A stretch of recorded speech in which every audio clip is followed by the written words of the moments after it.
Salut, je suis Vincent Lopez et je te présente Ensemble Impactons Demain, un podcast qui te parle de demain, de durabilité, mais pas que, et pas comme tu l'imagines. Je te propose un voyage stimulant autour de thématiques variées qui me passionnent, comme les crypto-monnaies, le développement personnel, le zéro déchet, les nouvelles technologies ou encore la gestion de tes finances personnelles. Quel que soit le domaine, je décortique les actions de notre quotidien en les analysant sous le spectre de leur impact sur le monde de demain. Comment tes choix, tes décisions, influencent notre futur, celui de nos enfants et aussi celui de la planète? Quelles sont les solutions pour vivre avec notre temps, tout en respectant notre environnement et le vivant de manière générale? Alors bienvenue dans Ensemble, Impactons Demain.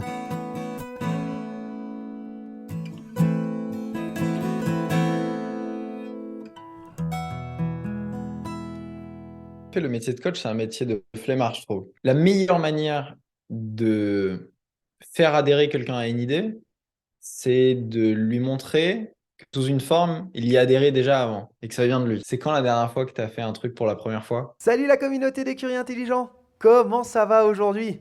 Je suis super content de te retrouver pour ce 10e épisode de Ensemble Impactons Demain. Épisode 10, un premier palier qui passe. Je suis super satisfait, très content de moi et très content de toi qui m'écoutes avec assiduité. Les écoutes augmentent chaque semaine, c'est génial. Merci, merci, merci. Alors pour ce dernier épisode de l'interview de Maxime Perrault sur le développement personnel, troisième et dernière partie de cette interview, eh bien je t'invite, comme on l'a fait déjà un petit peu la semaine dernière, je t'invite à dériver sur le sujet du coaching, qui pour nous est intimement lié au développement personnel. Mais aujourd'hui, on parle de qu'est-ce que c'est que le coaching, quelle est notre vision du coaching. On parle, Maxime nous expose également sa vision du développement personnel aujourd'hui et comment il pourrait continuer à évoluer. Et on finit l'interview sur une ouverture sur l'entrepreneuriat qui sera la thématique de mes 3 prochains épisodes. Tu auras la chance d'écouter un entrepreneur, mais je t'en dirai plus en fin d'épisode. En attendant, je te souhaite une bonne écoute et je te laisse avec Maxime Perrault. Tu es naturellement radin dans tes valeurs basses et naturellement dépensier et généreux dans tes valeurs hautes. Donc c'est un bon indicateur aussi, mais sinon on va partir dans tous les sens. Non, je te remercie. C'est top. Une des choses aussi, et je trouve que ça c'est un peu plus compliqué, en tout cas moi je le trouve plus compliqué, j'aimerais avoir ton avis là-dessus. Qu'est-ce que tu peux répondre à des personnes qui te disent, mais en fait, à quoi ça sert le coaching? Je parle du coaching parce que je fais le lien avec le développement personnel. Pour moi, les deux sont liés, hein. Bien qu'il y ait plein de sortes de coaching différents et qu'il y a plein de sortes de développement personnel où tu n'es pas obligé de passer par un coaching. Mais les gens vont souvent te dire, mais en fait, les gens prennent un coach pour savoir des choses qu'ils savent déjà. Puis ils arrivent à comprendre l'essence de l'utilité du coach. Qu'est-ce que tu réponds à ces personnes-là? Okay. Ah, c'est intéressant parce qu'en effet, le métier de coach, c'est un métier de flemmard, je trouve. Ouais. Parce que le coach, il bosse pas, en fait. Le coach, il bosse jamais. En tout cas, on a l'impression. Parce que le coach, il te renvoie toujours à. Il va pas vraiment te donner de conseils. Il va juste te poser des questions. Il va te permettre de toi voir toi-même les choses. Et il fait ça depuis l'amour parce qu'il y a plein de choses. Dans tout ce que je dis là, dans le podcast et dans tout ce que tu as dit aussi, il y a plein de choses que les gens ils connaissent déjà. Mais vu que ça vient pas d'eux, ils vont pas l'ancrer de la même manière. Et dans le coaching, c'est un peu ce qu'on fait. C'est que la meilleure manière de faire adhérer quelqu'un à une idée, c'est de lui montrer que sous une forme, il y a adhéré déjà avant et que ça vient de lui. Donc en fait, c'est un peu ce qu'on fait avec le coaching, c'est qu'on te permet toi-même de challenger tes propres croyances plutôt que de donner des conseils auxquels c'est plus difficile. Votre femme, votre mari, votre meilleur ami ou quoi, il vous donne des conseils depuis énormément de temps. Il va falloir que vous l'ayez d'une personne extérieure ou alors que vous-même vous fassiez la réflexion pour dire oh, mais c'est énorme ce que j'ai compris, j'ai appris ça et tout. Et vous allez le dire à votre femme ou votre mari, il va dire bah, ça fait 5 ans que je t'en parle, en fait, tu dis rien. Donc, le coaching, c'est extraordinaire. Moi, j'ai lu peut-être une centaine de livres de développement personnel, mais il a fallu que. Il y a eu vraiment un avant-après, le jour où j'ai commencé à me faire accompagner, le jour où j'ai commencé à investir non pas dans des formations en ligne ou dans des livres ou quoi, mais dans du mentorat et du coaching. Parce que enfin, c'est énorme en fait. Tu deviens une personne différente, tu remets en question plein de choses qui te limitaient et parfois on se rend même pas compte à quel point une croyance qu'on traîne depuis des années et des années, elle nous limite. Voilà, tu vois, c'est super ça, c'est d'actualité. Hier, j'ai sorti un podcast sur lequel je partage et que mon amour du marketing, de l'entrepreneuriat, du business, et ça fait 140 épisodes que je m'interdis un peu de parler de ça parce que j'avais une croyance débile et je la caricature, mais si je parle d'entrepreneuriat dans mon podcast de développement personnel, les gens vont plus m'aimer. Et t'imagines que cette croyance, elle est débile et je la traîne depuis des mois et des mois et des mois et des mois. Et quand on est allé voir l'origine de ça, bah en fait, j'ai dit, mais qu'est-ce que je raconte? Et ça me permet d'amener plein de choses, mon business, mais aussi mes relations à un autre niveau, rien que parce que j'ai décelé ce truc qui date il y a plusieurs années, quoi. Mhm, Et des mhm. trucs comme ça, je pourrais t'en raconter plein. Moi, je me racontais l'histoire que j'étais timide, introverti, incapable de parler devant trois personnes. Le coaching, ça m'a aidé à dire, mais qu'est-ce que tu racontes? Et du coup, d'avancer, de faire une conférence, de faire des trucs que j'aurais jamais imaginé faire. Faire 140 podcasts, faire une interview avec toi aujourd'hui. Enfin, c'est un truc, jamais j'aurais pu croire être capable de faire ça pendant plus de 40 minutes. Exact, ouais. Ouais, c'est clair. Donc voilà, coaching, c'est extraordinaire. Essayez le coaching. Et bien souvent d'ailleurs, hein, tu as plein de coachs qui vous proposent d'essayer l'accompagnement pour se rendre compte. Et d'ailleurs, j'encourage vraiment les coachs à faire ça parce que c'est un truc qui n'est pas encore assez popularisé. Offrez des séances découvertes, même si, même si à la fin, les clients ils ont pas envie de continuer, c'est pas grave en fait. Vous semez une graine et vous participez à populariser le coaching, à montrer aux gens que c'est un truc, c'est hyper puissant. Donc même si je vends pas à la fin de ma séance découverte, c'est pas grave en fait. Je contribue au fait d'éduquer les gens sur l'importance du coaching. Exact, exact. Je crois que c'est l'ICF qui a sorti une étude qui montrait qu'il y avait, je crois que c'était 36%, alors j'ai pas les derniers chiffres, mais entre 2015 et 2020, en gros, une augmentation de plus de 36 à 40% de demandes de coaching, pas du nombre de coachs qui s'est Mhm. développé, parce que comme tu l'as dit, il y a encore malheureusement un certain nombre de coachs qui n'arrivent pas à en vivre pour plein de raisons, mais en fait, il y a une vraie Et là, demande. l'étude, entre 2015 et 2020, Ouais, c'est ça? et après le Covid, je pense que ça a Parce que, beaucoup. voilà, Tu vois, il y a eu exactement. Ouais, ouais, complètement. Je suis assez convaincu de ça. J'ai pas les derniers chiffres. J'irai peut-être les voir et je les mettrai dans la description. Mais effectivement, je pense que c'est un. Moi, je suis convaincu que c'est un vrai métier d'avenir parce qu'il y en aura de plus en plus besoin pour que les gens puissent trouver leur voie, être bien, relever des défis, avancer. Donc, je suis vraiment convaincu de ça. Par contre, je suis aussi convaincu que ça passe par de la pédagogie et de la transmission de façon à faire découvrir ce que c'est, à démystifier ce que c'est et comme tu dis, à faire en sorte que les gens puissent le tester pour se rendre compte du bien fondé. Moi, j'aime beaucoup dire, j'ai une, euh, une copine avec qui on en parle souvent, petite dédicace à Manon si tu écoutes le podcast, et je lui dis, quand on en discute, c'est elle qui m'a la première fois interrogé sur le coaching et sur ce que c'était et sur le fait de ne pas comprendre en fait pourquoi les gens allaient faire appel à des coachs. Et souvent, je lui dis, mais en fait, le coaching, pour moi, c'est juste un accélérateur dans ta vie. Tu arriveras peut-être tout seul au point auquel le coach t'aura amené. Par contre, eh ben, tu vas gagner des semaines, des mois, voire des années si le coach est bon, parce Des qu'il va te faire années. prendre conscience de certaines choses. Donc, c'est en ça que c'est hyper bénéfique. Tu gagnes un temps qui est hyper précieux. Comme tu le dis souvent, les ressources, le temps fait partie des ressources limitées. Et voilà, ça fait que tu le gagnes en fait grâce au coaching. Donc, essayez le coaching, Ouais, allez tu l'as voir. super bien résumé. Voilà, C'est ça, j'aime c'est beaucoup. le coaching, c'est une autoroute. C'est un accélérateur, ça te fait gagner du temps, et un truc que tu aurais pu faire tout seul en 1 an ou 2 ans, voire plus, hein. Voire plus, ouais, Moi, ouais. c'est dingue le nombre de personnes ça fait 25 ans qu'ils suivent une thérapie, ils essayent le coaching. En fait, c'est débile si ça fait 25 ans que tu suis une thérapie et que ça marche pas, on essaye autre chose, juste par curiosité même.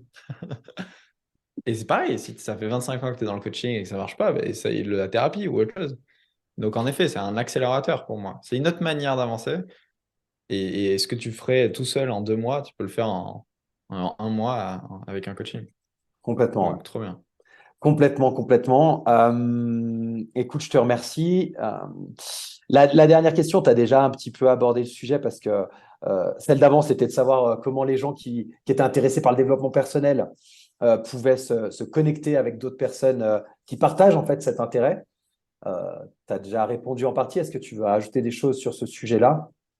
Comment des gens intéressés par le développement personnel peuvent se connecter avec d'autres personnes qui ont le même intérêt qu'eux? Bah, en fait, c'est ça, c'est qu'il y a plein de communautés et on parle de dev perso, mais sur l'écologie, sur les sujets de société de demain, il y a plein de communautés, il y a plein de sujets, il y a des chaînes YouTube, il y a des forums, il y a Twitch, il y a des groupes Facebook. Enfin, c'est énorme. Et même aujourd'hui, tu as Meetup, Eventbrite, Facebook Events, si tu veux rencontrer des personnes physiquement près de chez toi. Et on n'a pas d'excuse parce que même si, tu vois, moi j'habite dans un village de 1500 habitants. Donc, je me suis raconté l'histoire et j'étais en mode victime de me dire, mais j'ai personne que je peux rencontrer près de chez moi, qui est entrepreneur ou qui est dans le développement personnel. Déjà, connerie, parce que c'est pas vrai. Et deuxièmement, allez, la ville la plus proche la grande ville la plus proche de chez moi, c'est Bordeaux. Je suis à 1h30. Et au pire, il y a des bus à 10 euros, quoi. Tu peux aller n'importe où en France, en Europe, tu as des bus à 10, 15, 20 euros. Donc, tu n'as aucune excuse. Il y a un séminaire que tu as envie de faire, tu as des bus à 15 euros. Enfin, c'est bon, quoi. On se raconte des histoires. C'est juste ça. T'as des événements chaque semaine partout en France si tu veux rencontrer du monde. C'est juste qu'on se raconte des histoires et qu'on est confortable. Et le changement, je pense que ça se trouve à l'équilibre entre confort et challenge. Ça ne veut pas dire sortir de ta zone de confort, YOLO. Moi, je crois pas. Tu as beaucoup de coachs qui disent qu'il faut quitter son travail, se lancer, écouter son cœur, etc. Je pense qu'on vit dans une société où quand même l'argent est important, la sécurité, c'est important. Mais on se raconte plein d'histoires. Il y a plein de fois où on peut sortir légèrement de notre zone de confort. C'est juste que ça fait tellement longtemps qu'on ne l'a pas fait. Il y a une phrase que j'adore, c'est quand la dernière fois que tu as fait un truc pour la première fois. Et c'est magnifique ça. Tiens, repensez à ça, quoi. C'est quand la dernière fois que j'ai fait un truc pour la première fois, que j'ai fait quelque chose de nouveau, qui m'a fait peur, qui m'a challengé un peu. Et comment est-ce que je peux, à petite dose, élargir ma zone de confort à chaque fois, à chaque fois, à chaque fois. Donc, on se raconte des histoires, hein. Il y a plein de choses, il y a plein de manières de rencontrer des gens. Et puis, on a Google. Enfin, je veux dire, on en parle dans ce podcast, mais au pire, si j'ai envie de rencontrer des gens, je tape sur Google comment rencontrer des gens, c'est quoi les 5 manières pour le faire ça. On a même ChatGPT maintenant qui peut Incroyable. te répondre. Même ChatGPT, t'as raison. Extra. Dernière question axée sur le développement. Comment tu penses que cette thématique qui est assez large, comme tu l'as dit, hein, ça englobe le sport, la santé, enfin, la culture personnelle, le fait d'apprendre, etc., etc. Mais comment tu penses que cette grande catégorie qu'on nomme le développement personnel va se développer dans les années à venir?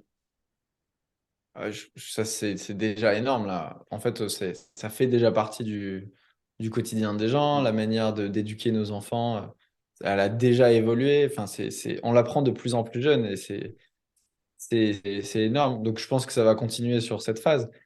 Les nouvelles générations, en fait, ils ont accès à la connaissance, ce qu'avaient pas nos grands-parents, ou en tout cas, ça demandait plus d'efforts pour. C'est ça, en fait, hein. La trend, c'est l'accès à la connaissance va devenir de plus en plus effortless, Mhm. donc plus simple, plus rapide, etc. Là, on le voit avec l'intelligence artificielle, c'est énorme. Tu n'as même plus besoin de faire des recherches. Ça te donne tout ça, et même si on pousse le truc à l'extrême avec, je crois que c'est Neuralink, la boîte d'Elon Musk, qui Mhm. veut Mhm. mettre des puces dans le cerveau pour apprendre rapidement. Mais c'est tout. En fait, on s'intéresse enfin à la pédagogie, on s'intéresse enfin à apprendre à apprendre. Donc ça va. Quand on parle de soft skills, voilà, je pense que on va aller beaucoup plus vite dans l'apprentissage et le développement personnel. Ça fait partie de la culture maintenant, avec les influenceurs, avec les gens qu'on côtoie, etc. Tout le monde, tout le monde est là-dedans, je pense, à petite dose. Ça va se populariser à l'avenir. Il va y avoir évidemment des mouvements, parce que c'est nouveau. Donc les sociétés vont dire, ah, c'est quoi ce truc, secte, etc. Forcément, hein. Même là, j'ai vu passer un truc ce matin sur les coachs, et j'étais content. Un truc qui disait, voilà, les gourous du développement personnel, les coachs bien-être et coachs du développement personnel. J'ai vu ça, j'ai dit, putain, yes! Enfin, c'est cool. Ça veut dire que ça commence à parler. Et c'est à chaque fois ça. Si vous regardez Internet, quand c'est sorti, les gens ont dit ah, c'est terrible. L'intelligence artificielle, c'est terrible. Les crypto-monnaies, c'est terrible. À chaque fois qu'il y a eu un truc un peu nouveau, il y a eu même les coachs sportifs à une époque. Hein, tout, tout, tout. À chaque fois qu'il y a quelque chose qui est un peu nouveau, il y a, il y a, il y a du bruit. Puis après, ça devient la norme. Donc, c'est fascinant. Génial, je te remercie. Tu viens de citer toutes les thématiques quasiment du podcast que j'ai abordées ou qui sont en cours d'élaboration, donc c'est assez cool. Euh, Merci beaucoup. Pour ouvrir sur les futurs podcasts, je sais que là tu dois y aller.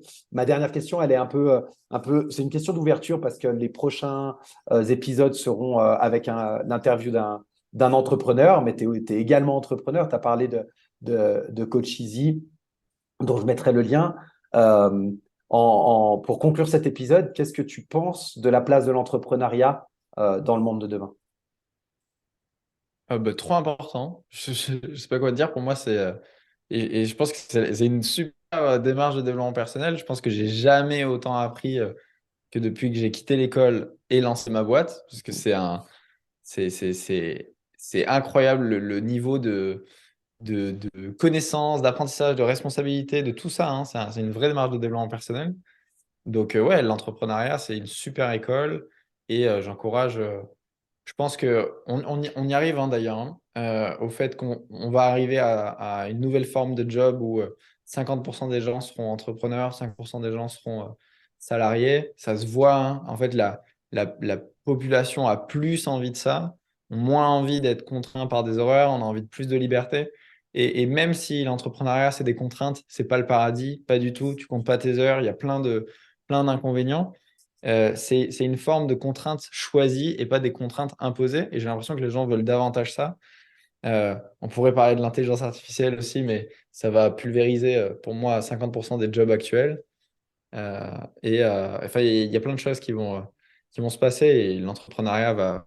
Entrepreneur, c'est le premier métier du monde et Mhm, ça sera le dernier. Hein. mhm, Donc, mhm. il n'y a pas meilleure conclusion.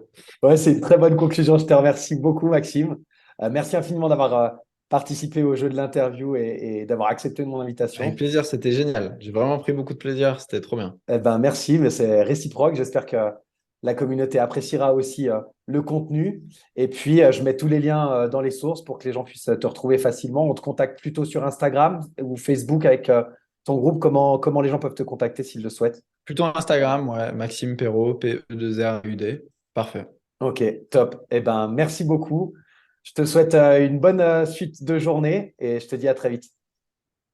Merci toi aussi, merci beaucoup Vincent. Et voilà la communauté, c'est comme ça que se termine l'interview de Maxime Perrault sur le développement personnel et sur le coaching, accessoirement, vu qu'on a parlé de ce sujet-là également. J'espère que tu auras pris autant de plaisir que j'en ai pris à effectuer l'interview. Je remercie d'ailleurs Maxime pour l'authenticité et la qualité des réponses qu'il nous a accordées, de même que pour le temps qu'il nous a offert. J'espère que tu auras apprécié ce format interview dans le podcast, un nouveau format que je testais avec Maxime. J'ai beaucoup aimé, franchement, c'était juste génial. Et d'ailleurs, eh bien, je réitère, la semaine prochaine, on a terminé aujourd'hui avec Maxime sur une ouverture sur l'entrepreneuriat et qu'est-ce que c'est que l'entrepreneuriat, comment ça peut évoluer, etc. Maxime nous a donné un tout petit aperçu de réponse. Et la semaine prochaine, j'ai la chance de recevoir un multi-entrepreneur, un serial entrepreneur qui exerce depuis plus de 20 ans et qui aujourd'hui accompagne d'autres entrepreneurs à développer leur business, à atteindre leurs objectifs, à développer leur mindset. Bref, un entrepreneur qui accompagne des entrepreneurs et on passera avec lui 3 épisodes. Alors je t'invite à t'abonner pour ne pas oublier et ne pas rater des sorties d'épisodes et surtout, eh bien, partage ces épisodes autour de toi s'ils t'apportent quelque chose. Partage-les, c'est comme ça que ça permettra de développer le podcast. Et puis, abonne-toi pour ne rien rater. Mets un commentaire, mets des étoiles, bref, passe à l'action. Et moi, je te retrouve la semaine prochaine pour un nouvel épisode de Ensemble, impactons demain. Salut!